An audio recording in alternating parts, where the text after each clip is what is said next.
ప్రియులారా, మన ప్రభు అయిన యేసుక్రీస్తు నామంలో మీకు శుభోదయం.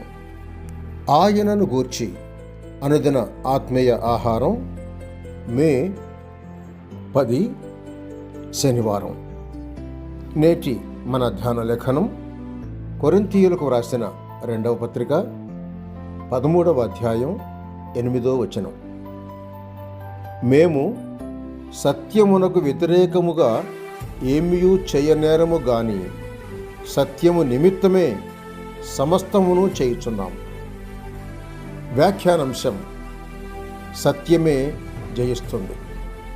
వ్యాఖ్యాన అంశం: సత్యమే జయిస్తుంది. వ్యాఖ్యానం: సత్యం నిరంతరం నిలుస్తుంది, జయిస్తుంది. మానవుడైతే గడ్డి వంటివాడు. అతని అందం గడ్డి పువ్వు వంటిది. అయినా గడ్డి వాడును, దాని పువ్వు రాలును. అయితే దేవుని వాక్యం ఎల్లప్పుడూ నిలుచును. మరియు కొత్త నిబంధనలో కూడా మనకు ప్రకటింపబడిన క్రీస్తు సువార్త వచనం ఇటువంటిదే.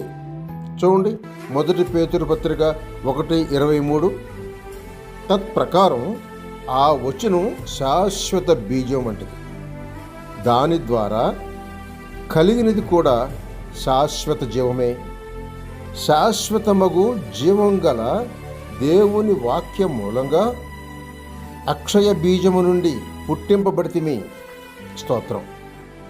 బీజముగా జీవము అనుగ్రహించిన వాక్యం 1 పేతురు పత్రిక 2వ అధ్యాయం 2వ వచనం ప్రకారం నిర్మలమైన పాలుగా ఉండి ఇచ్చిన జీవాన్ని పెంపు చేస్తుంది అని నేర్చుకుంటున్నాం. భక్తుడా, వాక్యమును అపేక్షించండి. అంతటా రక్షణ విషయంలో మీరు ఎదుగుతారు. ఇట్టి గొప్ప వాక్యమునకు అడ్డమేమీ చేయలేము. క్రీస్తుకు విధేయులై ఉండగా అట్లు సత్య ప్రకారం నడుచుకునేవారు వాక్యానికి అడ్డంగా తగలరు.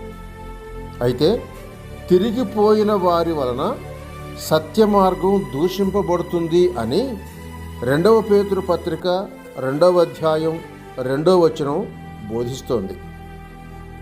అందుచేత ఆ వాక్యమును నమ్మి ప్రయాణించే దేవుని పిల్లలకు మన వలన అభ్యంతరం కలగకుండా మనం చూసుకోవాలి.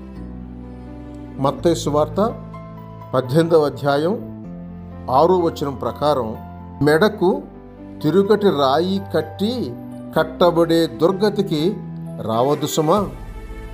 మరి మీరు రక్షింపబడితేరా లేదా? రక్షింపబడి దినదినం సత్యం చొప్పున నడుచుకొనండి. సహోదరుడు సైలస్ ఫాక్స్. శుభములతో వందనాలు.